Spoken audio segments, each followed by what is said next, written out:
Good day everyone, and it's me again, Lakay Alfie. Kamusta kayong lahat? Ayan, a big shoutout pala sa aking mga followers, viewers, at lalong-lalo na sa aking mga sharers ng aking video. Kamusta kayong lahat at lagi kayong mag-iingat. Ayan, eto na naman guys, yung pinakamahirap sa isang OFW ay yung aalis ka na naman at maiiwan mo yung iyong mga mahal sa buhay, no? Grabe, napakasakit yun, no? Bilang isang OFW. Pero dapat cheer up lang tayo, guys. Yes! Dahil yung pag-ibang bansa naman natin is kailangan natin para may taguyod natin ng maayos yung ating pamilya.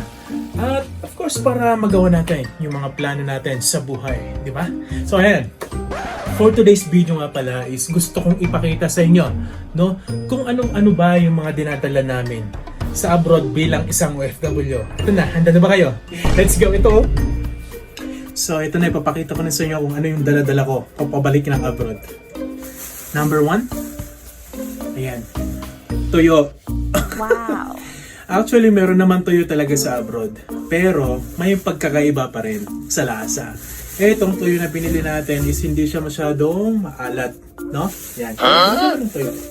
Alright. Bataan. Ito yung bataan. Sarap. Lagyan mo lang ng kamakamatis. Diba? O, ito pa. Alamang. Ayan, dry shrimp. Dried shrimp. Ito naman, sa abroad meron din. Pero mas maganda to, mas fresh. Di ba? Yan. Isasahog natin sa dinengdeng natin doon kasi mahilig din magdinengdeng. Pakbet ko rin. At ito pa. Danggit. At ito rin. Pusit. Yan, no? Grabe, di ba? O, syempre, hindi nawawala sa atin ang tinapa. Bale, prinito ko na yung tinapa natin, guys. No? Kasi pag hindi mo piprito to, baka masisira siya. Yan. Ito pa ba ko to? Pakita mo dito. Yan. Yun. Ito. Alam nyo to, guys. Alamang. Ayan. Sweet and spicy alamang. Yan. Niluto ko dito sa bahay. Siyempre, meron tayong palaman. Baguio City, guys.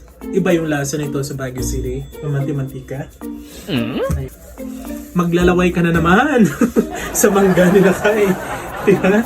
Eto, puputripin natin to sa sa ibang bansa dun sa Saudi Arabia, no? Ayan. Pa, the last but not the least.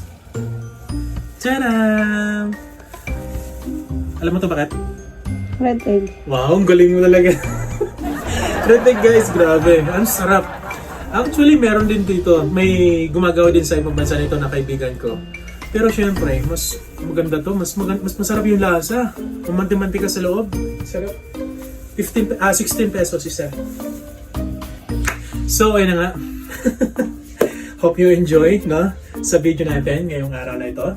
At sa mga natin dyan, sa mga sharers natin dyan, please share the video. Ayan. So, ayun, maraming salamat, no? At lagi kayong mag-iingat, guys. Always pray. Ayan. Hanggang sa susunod naman nating video at sana supportan niyo pa rin ako, Lakay Alfie, sa aking Facebook page. I love you and see ya. Bye-bye.